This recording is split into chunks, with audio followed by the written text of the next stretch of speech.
9 o'clock in the Zeus room will be Hacking an NGO, and at 11 p.m. will be a discussion session from Hacking the Mind. Also, Agent Steele's books are on sale in the DVD area till tomorrow at midnight, which I guess he's doing a discussion starting at midnight tomorrow that goes till Christmas, typically. The gentleman up here is not from an Alan Moore movie or comic book. His name is Jason Scott, and he will be discussing one last time the Hack Phreak History Primer.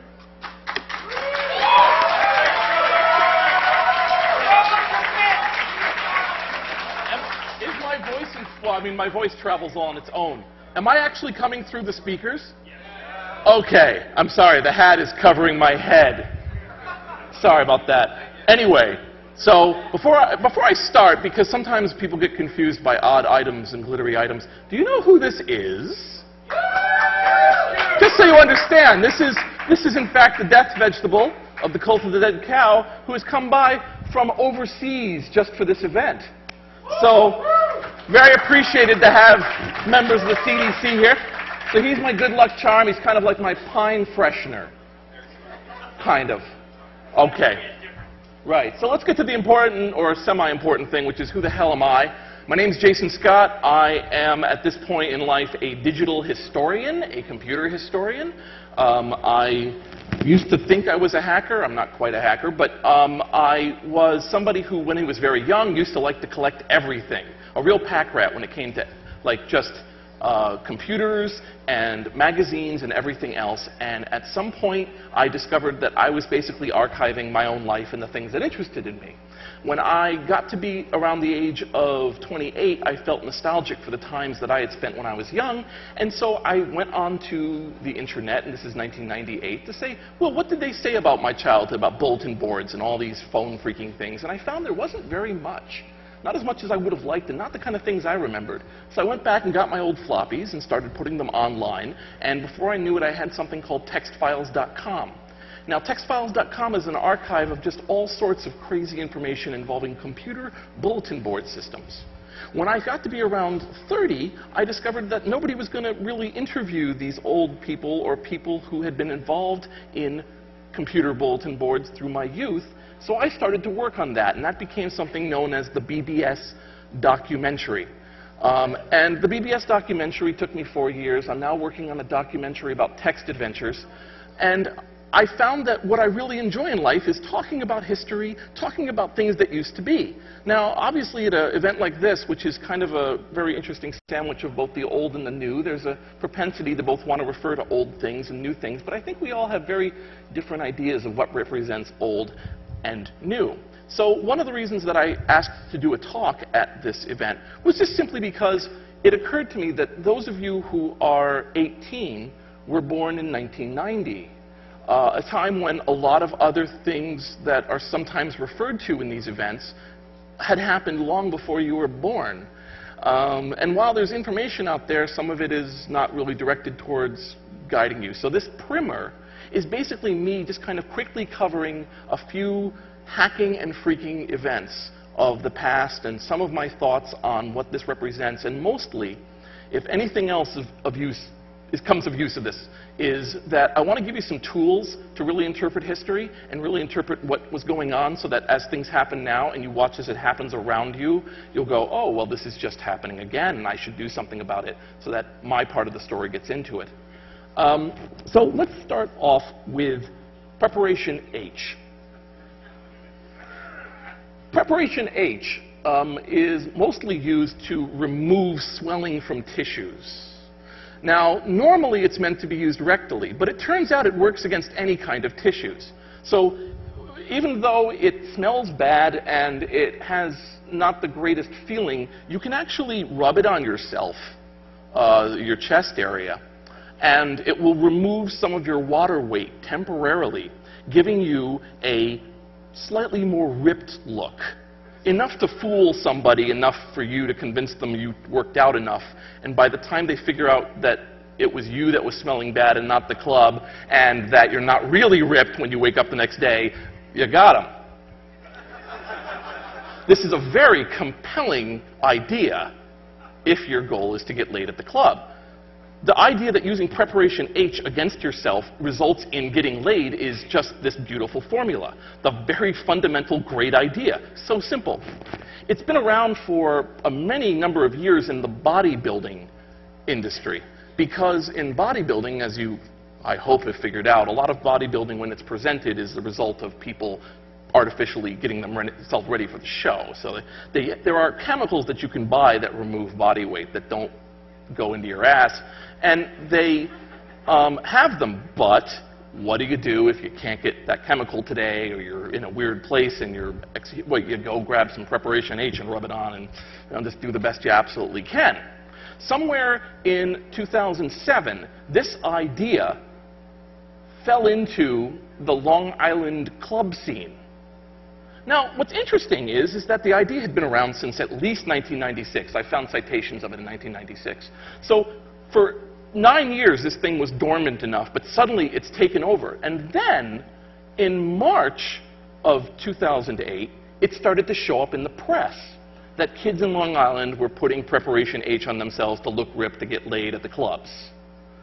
Now, the reason I bring up this story, besides that it's weird, is that it's an example of how information on its own can be so compelling just on its own face. This, to me, is the very fundamental core of a lot of what people call hacking, is that you are presented with ideas, and the idea sometimes seems so simple looking back, but as soon as someone says it, I'm going to attach the crime database to Google Maps, and I will know where all the crimes are immediately and see where the bad parts of town are. And somebody goes, got it! You know, the passage is complete. They're done. And a lot of hacking is ideas that are spread from one person to another in this way, except that they don't get you laid. But so that flow of history, that flow of information is something that I have found over and over again. So what I'm going to do now is I'm going to quickly just touch on some events. This is going to be a very quick touch on events. I do want to make clear now, before people wander away in case they hate me or they're hungry, that tomorrow at 3 p.m. there is a talk on the history of phone phreaking, 1960 to 1980, and this will be wonderful. He's in the audience, I'm sure he's nervous, but my God, I've seen this man's work, and it's beautiful, okay? You think you know phone phreak history, you don't. And he's been working on getting a history together, and I've been really impressed. I've been working with him for a while. Wonderful work. Nothing makes me happier than to see a historian working on something. And I have to make that clear. You know, one of the things that can happen is that you have a version of a story and it becomes yours, or a theory about how things happened and it becomes yours. And I don't really believe in that. I think that I come up with some ideas, and I'll tell you some here, and this is my lineage. We as a people, and by people I mean human race, like to tell stories. We like legends, we like myths. Myths are very cool, and when you tell a person a myth that sounds compelling enough, they will live by that myth, even if they start to ironically and sarcastically refer to it later. There's still that core of believing in it. For example, just off the top of my head, there's a great myth that rises up in the 1980s, which is that if you hack enough and commit enough crimes, you will eventually get a well-paying job. And it's a very compelling idea. It says that if you continue to commit crimes, you'll actually come out the other end into a lawfulness that will actually earn you money. And it rises up in messages and statements, things like, I broke into it, and they were so impressed they gave me a job. I've been hired to break into this. And a lot of that core of the security industry, which we now see, is still kind of beholden to that with this strange hacker security person situation. I'm going to go back, I'll get back to that in a moment. Let me just quickly mention the 1851 World Exposition, which I consider to be the world's first and real biggest hacker con. This was an event that was held in England, possibly in response to a French exposition that had been smaller, but of course Queen Victoria wanted the best. So they built a place called the Crystal Palace, and they invited engineers and products from all over the world to come in for a multi-week exposition, which would impress the pants off the world at how far England had come as a center of commerce, technology, and knowledge. So what you had there was you had this building that was built, engineered a certain way. It was built in a very short period of time. It had trees inside of it. They had tens of thousands of exhibits. They had so many exhibits you could not hope to see them all. You could not hope to see them all for the area of the exposition. And so you had this situation where there were a massive amount of engineers, fabricators, and other types of mechanical folks all assembling in a strange country where they would drink at night, hang out, share information, put stuff together, and then go back with some pretty good ideas. Similarly, there's another event called the Last Telegram of Samuel Morse. Samuel Morse is the inventor of the telegraph. Upon his retirement in the late 1800s, he was part of a very complicated ceremony that took place that was to basically indicate that he was retiring from being a part of the business life and he was going to go away. So they went crazy. They rented a massive hall. They had a parade for him. They brought in so many people to the location. And then as the extra bit, now you have to understand about telegraphs, a lot of people sometimes think of telegraphs as telegraph, wires, telegraph. And in fact, even by the period of Samuel Morse's retirement, they had repeaters. They had abilities to send things along so that you would have a message shop here and then go along further and it would stop there. So basically, you could send out a message and it would relay out. So he was too ill to attend the parade during the day, but during the actual ceremony held in this massive ballroom where there were these thousands of engineers who had made their living. Now keep in mind in the beginning that when you started out when you were a telegraph operator, it was a very esteemed job. You know, an esteemed job like we sort of hold airline pilots now. You had to have this skill set, this code knowledge, this ability to transfer things. It was a really high esteemed job, and slowly machines made that until it was kind of a menial, kind of watching things position. You really weren't all that skilled. You just watch stuff come in, shove it into the other machine, keep going.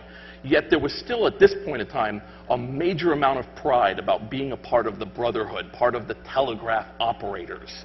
So when he sat on stage, aged, tired, hadn't been able to make the rest of the day, messages flowed in from all around the world, thanking Morse for his creation, thanking him for his work, and then he finally was wheeled up to the final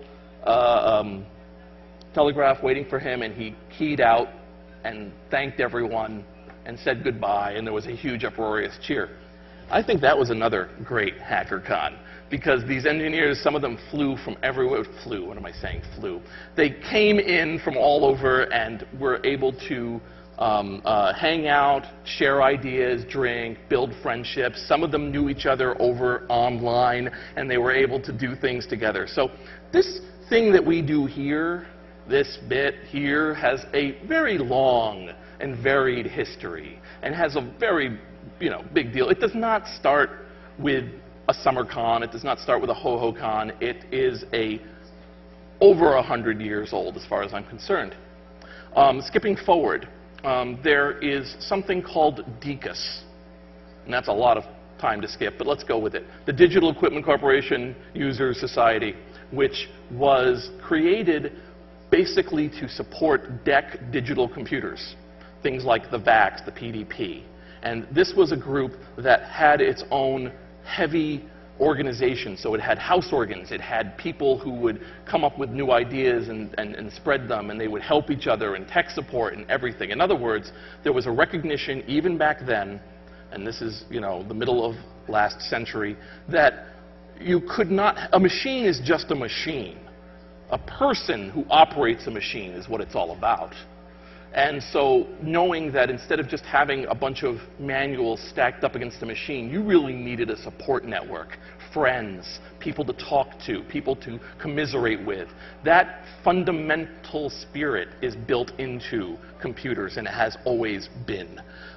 So DECUS is also very interesting because one of the things about computers, and one of the things about technology in general, is it doesn't take you that long to figure out that you're really capable of fucking something up royally. And by that I mean, like, wow, I'm a laser operator. I could aim this at something and really cause damage. This computer that I have, well, it turns out if I wire it this way, it actually does something really freaky and weird, and that's kind of neat, but I would never do that to something here. That fundamental feeling is kind of a theme.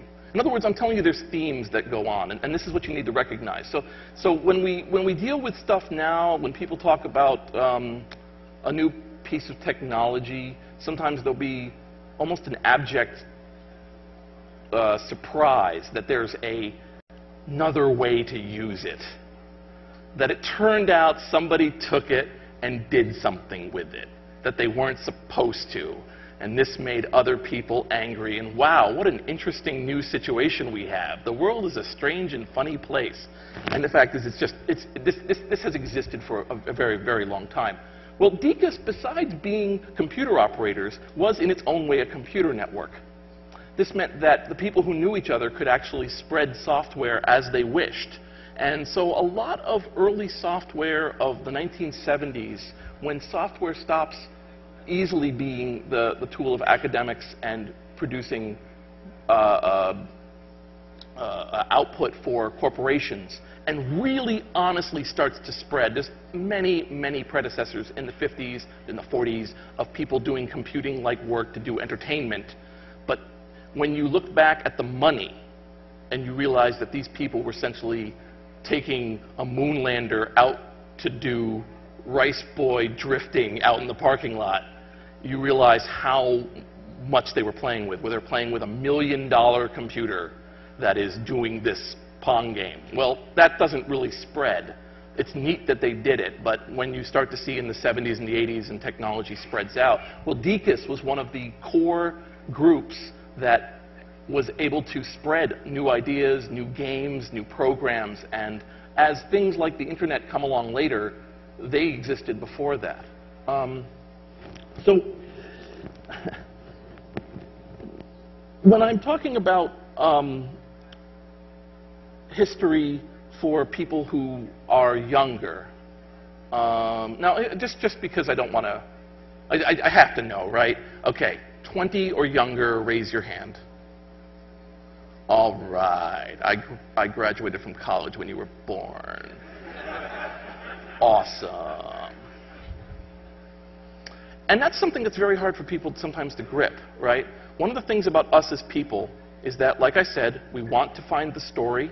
We want to find out this caused this. There's a story that exists here. It's a story that has names like TAP, Yipple, Pulson, Optic, with bikers. Bikers have the same problem that hackers do. That is to say, two utterly disparate groups wish to claim the term because it's cool. So you have the guys who don't shower for 9 days because they are driving straight on through for a beer bash. And then you have the guys who roll out their brand new bike and go tooling around the neighborhood for the weekend and come back. And those two will never meet. And they even have the exploitation, right? I mean, it's not that very hard to see lots of shows of people fabricating bikes and driving them around near celebrities while they have scripted battles with each other. Well, I can tell you, I don't think bikers are so happy about all of that, about that use. And so you say, well, what are they doing with? And the problem is hackers have the same problem, right? Because there are people for whom hacking and hackering is their job, and you have people for whom hacking is their passion, and you have people for whom their hacking is their passion and their job, and they're not compatible looking back, and they're not compatible when you try to figure things out. And this is really, my observation of it is really something, there's a man named Don Parker. He's a name to remember, Don Parker. Don Parker was probably one of the first guys to really go, there is computer crime. People can cause crime using computers. We should do something about this because there's a lot of crime and it's a machine. So the fact that people can commit crime during machines is really dangerous and something should be done. And he's this lone piping note in the wilderness in the late 1970s and proceeds to speak up through. And most people should know about him because he was one of the first sounding echoing chamber notes for one of the other myths, which is that children hackers are murderous. And that's just another classic theme, because it's really awesome to think that people are being killed by a clever 9-year-old. It's just a fascinating concept. The child is 9. Children are traditionally pasty and weak, and this one has murdered somebody using technology and abilities. And that's a very simple one. And there's the belief system that says, well, part of, it is possible for, I guess, for a 9-year-old to kill somebody using technology, but that's a sign of a massive cascading failure of situations that really shouldn't have existed in the first place. So that story is part of this story that ends up being one about computer security jobs are the natural middle age of the hacker. It's a kind of a thing. I'm a murderous child. I'm a really clever 20-year-old. Now I work for them. It's a myth. It's just because there's this little historical issue that we will never quite work out as long as both groups want that same term. It's very important to them because it's a great term, isn't it? I mean, hacking has this beautiful 50-year history. It's a beautiful term, and it implies so much that's great. But it's also been used, and I tracked this. There's a site I have called hacker.textfiles.com. And I've wasted some time trying to track this term back. And you can see the turn in Time magazine when it goes from computer enthusiasts to hackers to crimes by hackers. It's a specific editorial decision made between 1981 and 1983. And the way I know that is by reading that old articles, and as they more become online, we start to get some idea of where that goes from. So these declarations are my declarations. I fully encourage people to know or think that I'm full of crap if they don't agree with me. The only way either of us are going to resolve it is with primary sources. Primary sources are the gold to a historian. And the way that you get a primary source is to save a primary source. And I mention this now because as you are now going into what will be from the 2000s to the 2010s and onward, people will even now look back at 2000 and say, well, this happened. And you will go, that is not true. And then you will drink another beer. But it'd be nice if you could go, that is not true, look at this. And that's why I always implore everyone, as I collect my primary sources, to collect your primary sources, even if you end up giving them away to somebody else, because that is how a true story is told. It's such a waste to hear people stand up and go, we've been misquoted, we've been misstated, they're saying we did things that we didn't, and it's just like, and you made no effort to prove otherwise, to even save evidence otherwise.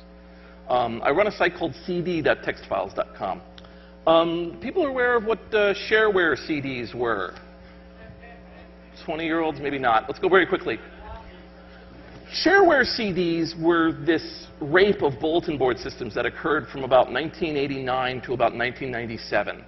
And what happened was that there were these things called computer bulletin boards that people had collections of files and messages that they allowed people to read. Think web forum, but one person at a time. That's what USA told me to say. And they would collect files. Well, there were other companies that would go in, collect all of the files, burn them to a CD-ROM, and then put them out for sale. Because they were meant to be freely distributed, well, we're just making you pay for the CD. Well, they're bastard necrophiliac fucks, but they also turned out to be really, really good archivists, because it was in their best interest to have new stuff all the time. So I have 300 CDs up on cd.textfiles.com. And you would think, well, that's awesome, Jason. Good. You have Commander Keen in the original. That's just goddamn great. You've really changed the world there. Good job. But the fact is here's an example. I talked to a man who was crazy. He had made $30 million selling his bulletin board system. Part of the reason he was crazy was because his cohorts didn't make $30 million. And we're talking, and bear in mind, he owns his own island off the coast of Florida now, and he wouldn't be interviewed for my documentary, but he would call me occasionally or send me rambling emails full of guilt and wine and semen and whatever the hell else he was doing that day. And so at one point he said, you know, because I kind of invented the term zip. And I was like, okay, nutty. And he's like, you know, just go back and check version, you know, some of the first versions. It'll credit me. And I went back, and they credited him. He's the inventor of the term zip. He said it was because it meant fast, and because it was sexy, because it implied a zipper. All right, that's a real fact. And because I had this saved piece of plastic from 15 years earlier, I was able to prove it. Otherwise, he was just kind of nutty. Because the man who invented the zip archive died. So he's gone, and his buddy's nutty. So you get back to that stuff because over time people, you know, for instance, apparently we could fill another hall of people that War Games is based on. Because I've heard of at least 9 people that it's based on. And the screenwriter has claimed he didn't really kind of base it on most anybody, but maybe he's lying, but you know, it's a kind of one of those things where now people just go, oh yeah, we just had a guy die in Honolulu. He had previously been arrested running naked through the neighborhood, which should have been a sign, but then he traveled to Honolulu and drowned and died. And it was mentioned, you know, and among other things, he was the guy that they based War Games on. And he was 28? And I'm like, that is one awesome 4-year-old.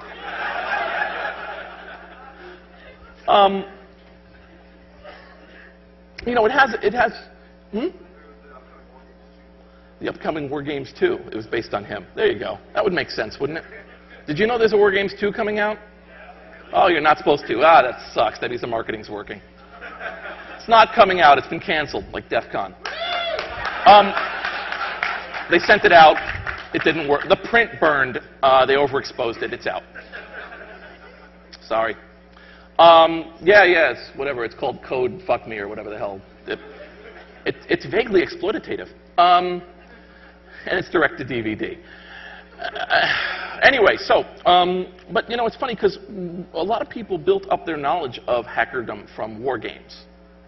You know, and a lot of people built their knowledge up from hackers. Now, the people who think of War Games as being like well, it's vaguely, up until the point he almost starts nuclear war, it's pretty good, sort of captures it. But then now people are going, well, hackers is my thing that I will base it on. And you can speak to a lot of people who are much younger. They'll say, like, I saw hackers and I was inspired. And awesome. But the fact is that when people try to come back to look at what these things are, they will look at press reports, they will look at text written by hackers that have made it large, like The Conscience of a Hacker, or they will look at movies. This is one of the most disturbing aspects. I would say American culture, but that's lying. The BBC does it too, which is they say, we want to portray on television or through radio something that happened. Let's play a movie in which it happens. Somewhere this decision was made within a journalistic decision-making process and has been picked up and is now so under the radar, it hardly garners the blink of an eye. That one would go, well, how was the Wild West? Let's see this John Wayne film. Everybody's lit and well made up. That's awesome. And then they'll see something like Back to the Future 3, and they'll say, well, they're more dirty, so it's much more realistic. But they're still well lit and following a plot. But, okay, fine. All right. The point I'm trying to say there is just basically, you know, we create our own lore. We create our own story. We create our own history. And the best thing we can do is collect, put that together, and make sure that later generations see it. Because one of the big mistakes we make is we think none of it's really kind of important. Let me give you an example of something that's important. Back in the wild woolly days of bulletin board systems, an easy way to get money would be to scan pornographic magazines and put them up on your bulletin board and then charge money for people to look at them. I don't know what they did with them when they looked at them, but they did. And they paid really well, so people were encouraged to do more of those. And adult bulletin board systems became a very easy way to make money. Here's the problem. They didn't tend to shoot the pornography themselves. They tended to use other pornography. Among the groups that used this was Rusty and Edie's BBS. Created by, sometimes it's called Rusty and Eddie's. That's wrong. It's Rusty and Edie's. It was a multi-line bulletin board system, certainly one of the top 10 largest bulletin board systems ever to exist. An unbelievable mishmash of 40 separate PCs that were all wired together using networked hard drives, and had an enormous amount of pornography, and also had a large amount of pirated software, because they would have what were called upload sections. Upload sections would allow anybody in the world to upload something. Well, somebody uploaded a version of WordPerfect, which used to be a word processing program before it disappeared. It's disturbing the people who are over 20 that I am talking like this. But I have to make it clear that this is exactly the problem you face. You look back at the founding of 2600, and you realize that 2600 was founded 6 years before the 18-year-olds were born, which is why I give props to Emmanuel. You know, I don't agree with everything in 2600, but there's a 2600. There's a lot of other things in life that didn't make it to 24 and are going to make it to 25. So kudos for doing that, dude.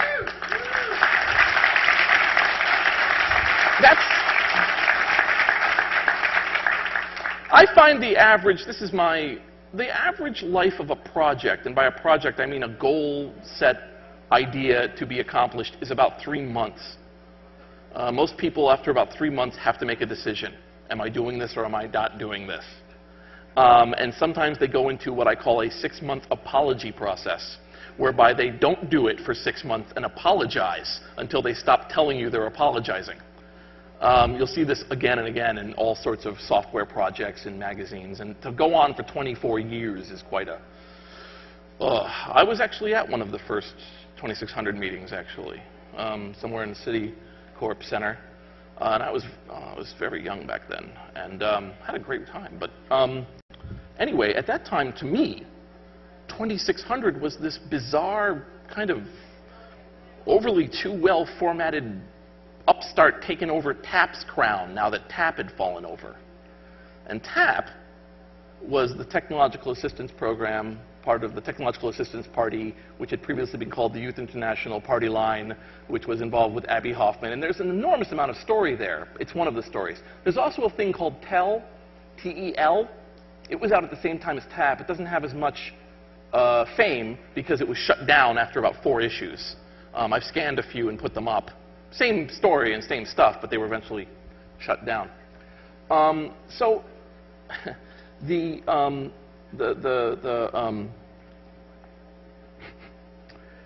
what am I? Where was I? No, before 2600 meetings. Oh, that was it. Okay. I got kind of lonely there for a moment. No, that's the problem. The problem is that your own emotional stories kind of coalesce. I had some great fucking times when I was a teenager, thanks to computers. What a great time I had. I had a wonderful fucking time. And it's, you know, you can focus on the fact that Bob forgot to give you your fucking wares tonight, and Jesus Christ, we were supposed to do this, and you get very angry, and you look back and you're like, you know what, that was awesome. Fuck it, that's awesome. Now I'm fat. I used to run because I wanted to. Anyway, so Rusty and Edie's bulletin board system had somebody upload a version of WordPerfect, and that's piracy. And so they were busted for that. and they were rated for that. And it wasn't very nice when they were rated. In fact, there are off-the-hook shows with Rusty on them. Rusty's real name is Russ Hardenberg. Don't worry, everyone knows his docs, because he was sued then, during this period, by Playboy Enterprises.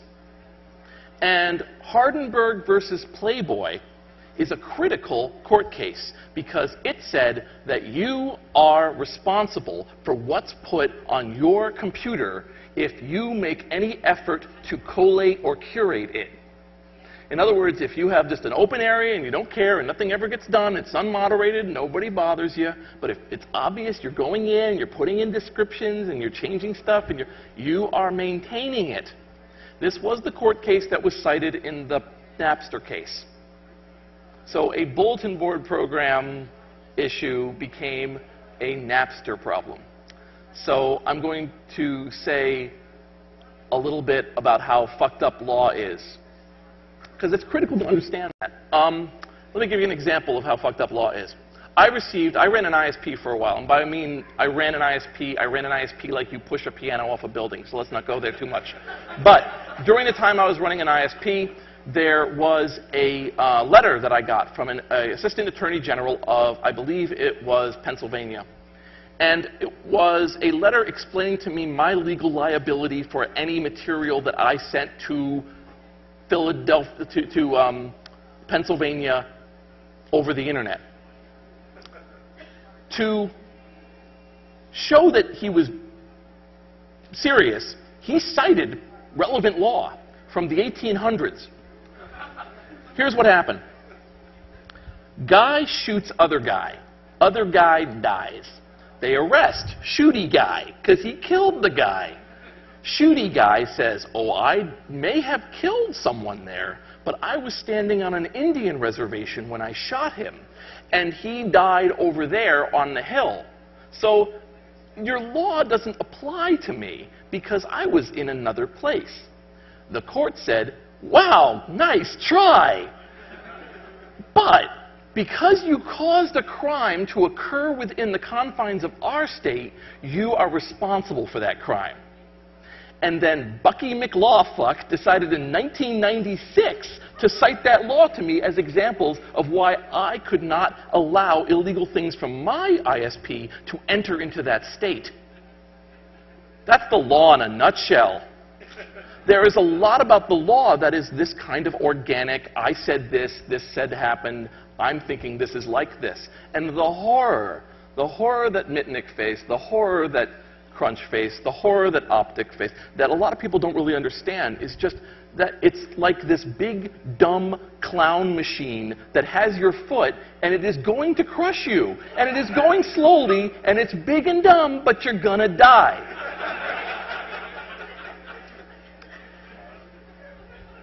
It's one of those things that doesn't always come out as the pure, unmeasurable pain.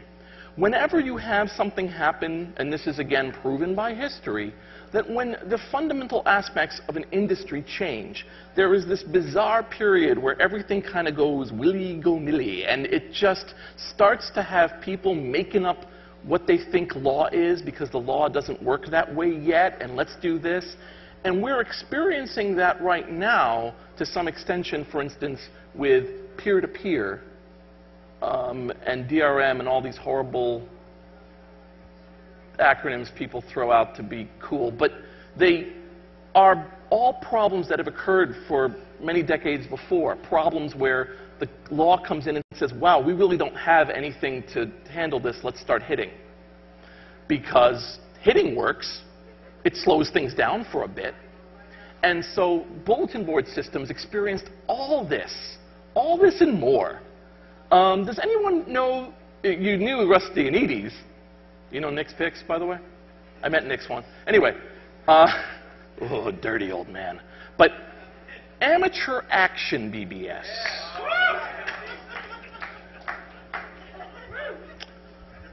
The youngins need to know about amateur action BBS.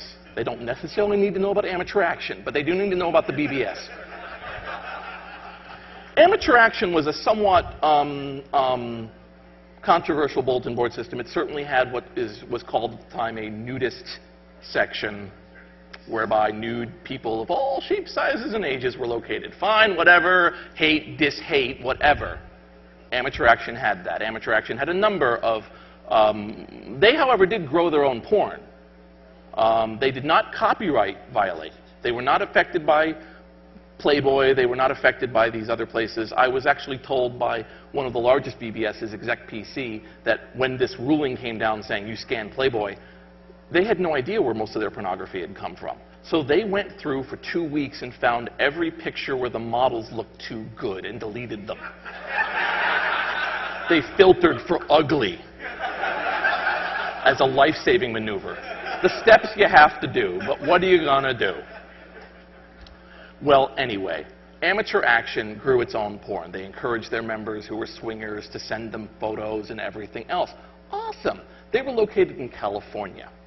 One day, the postmaster of Tennessee sent them child pornography in the mail, which they proceeded to mark, return to sender, and put right back in the mail again.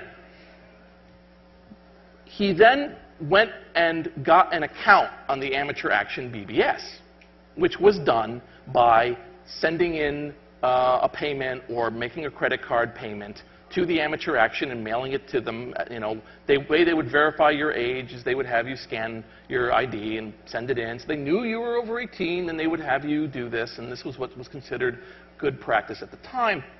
He then arrests them, okay? Because he says, you should have known that the content located on your BBS was outside the law in Tennessee.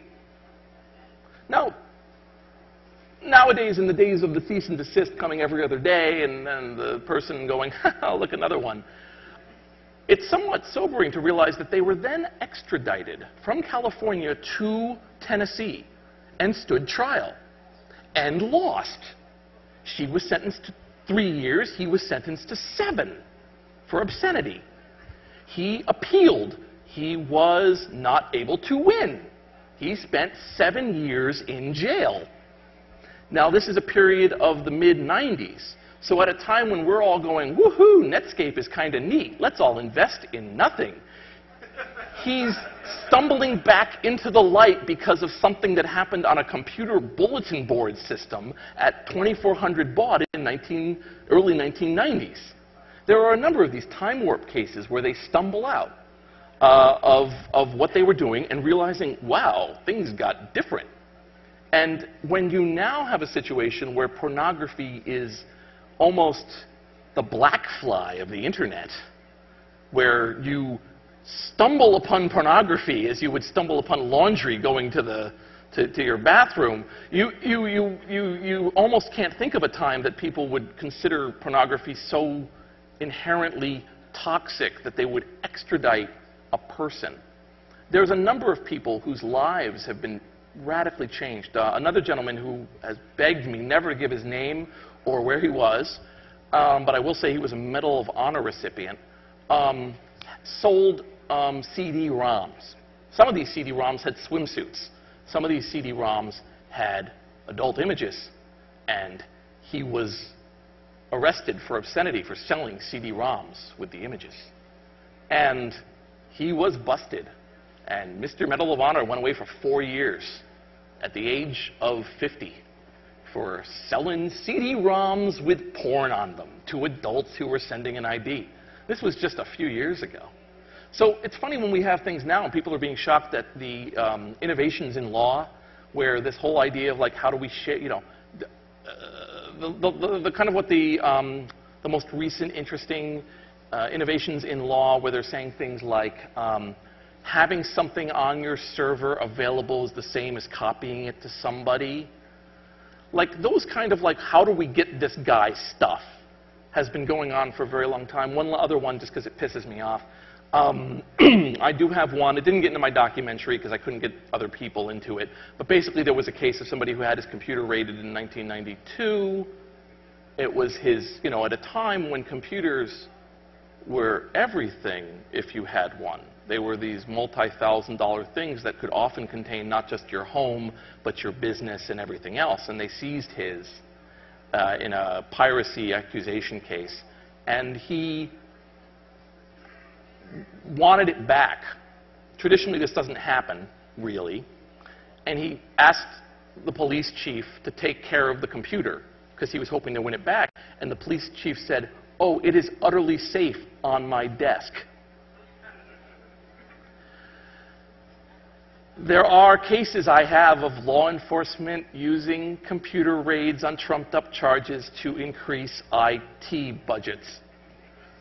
It happened. It happened back in the 90s. It'll probably happen again in other realms of horror and badness. But we can do two things about this. We can share it like I'm sharing it because, like I said, there are events that have occurred all through time. Or we can say to ourselves, okay, we're going to store it. We're going to keep the real. When I have an idea of what the story was, I'm going to write it out. I'm going to make it available. I'm going to do the research or at least make the original materials. I have so many cases where people would mail me things like, "Oh, this thing you were talking about in your previous talk, yeah, I was there. Here's some photos."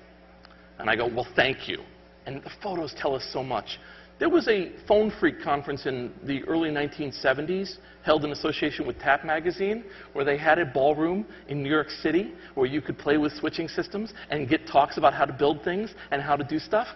And it was all happening. And you were given a Lone Ranger mask so that you couldn't be photographed. Wonderful time. Well, somebody just sent me pictures of it out of nowhere, like, "Oh, you want this, huh?" And I was like, "Well, thank you." I'm 4 stars out of 5.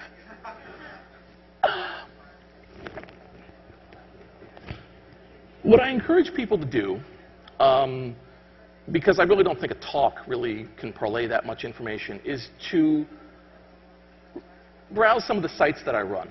Textfiles.com, web.textfiles.com, cd.textfiles.com.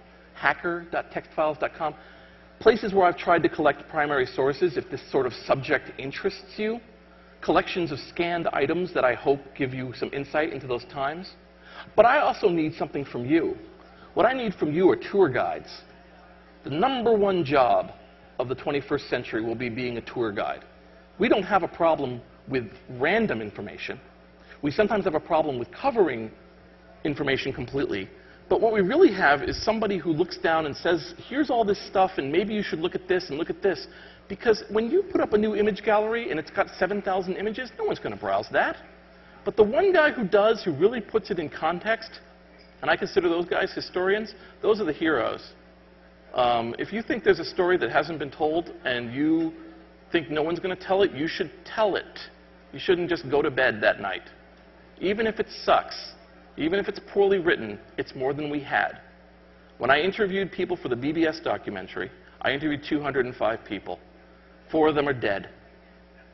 1 died of cancer, 1 died of old age, 1 died, I don't even know what his parents said, and 1 of them was Rat Fun, who I interviewed here in 2004.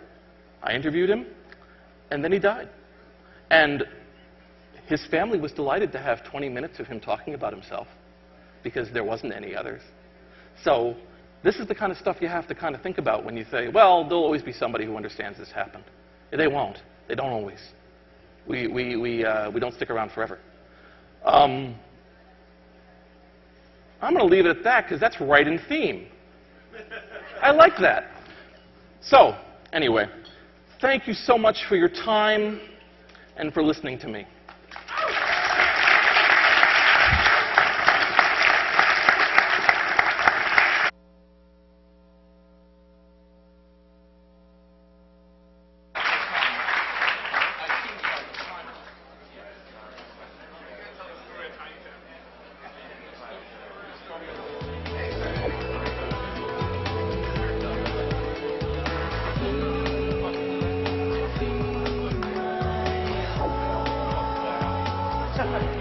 Yeah. I didn't mind it.